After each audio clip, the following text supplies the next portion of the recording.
завршен, го посетивте Велес, кои се вашите впечатоци од контактите со граѓаните? Да, точно така. Она што го најавивме пред известен период, рече се секој ден сме во различни градови, разговарајќи со граѓаните. На дел од нив исто така им ги објаснуваме штетните последици од капитулантскиот договор кој што владата на Заев и СДСМ го подпишаа. Она што е евидентно од она што го разговараме со граѓаните, има еден помал дел кои што се уште за жал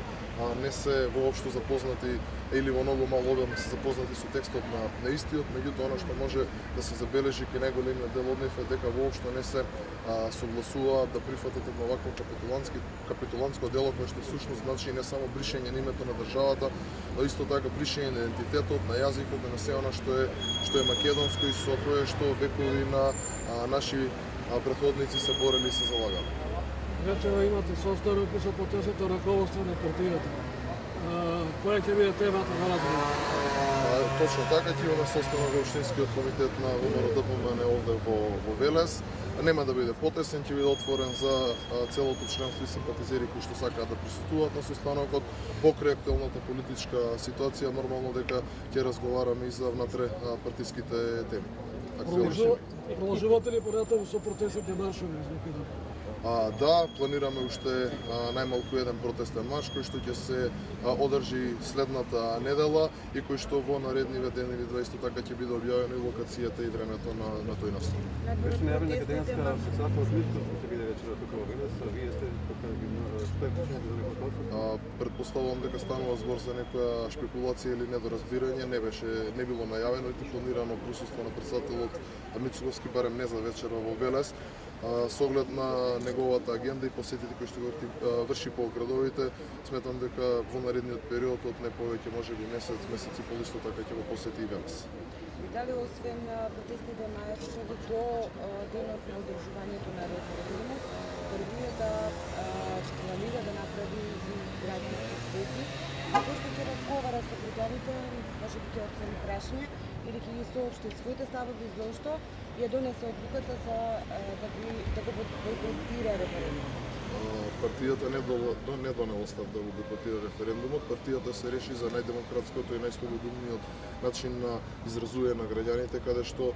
буквално по повеќе пати објаснивме дека ова е прашање кое што е над сите политички партии, над било кој поединец во Република Македонија, задира во чувствата на сите нас како македонци и дека македонскиот народ покрај тоа што има многу пропатено во изминатиот период, особено од една година и пол, е доволно свесен, паметен и знае како треба да одлучи како ќе постапува на самиот ден на референдумот на 30 септември. Во однос на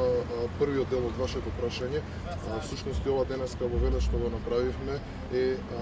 во еден дел значи посета на граѓаните, разговор со нив и она како што кажав, оние кои што се уште немаат доволно информации во однос на самиот договор со Грција да им објасниме зошто ние како партија сме против договорот и зошто го сметаме за капитулантски и штетен. Исто така она што е доста евидентно е начинот на кој што пробува власта во последен момент да ја вовлече ВМРО-ДПМН во целата оваа приказка која што цело време ја држеше на страна, бидејќи се поевидентно и за нив е дека нема да успее референдумот, пробуваат сега на картата на ВМРО-ДПМН да се издржат, ние тоа не го прифаќаме, ние одјасно од самиот старт го кажавме нашиот став, од друга страна го гледаме Заев како јавно, без никаков пардон,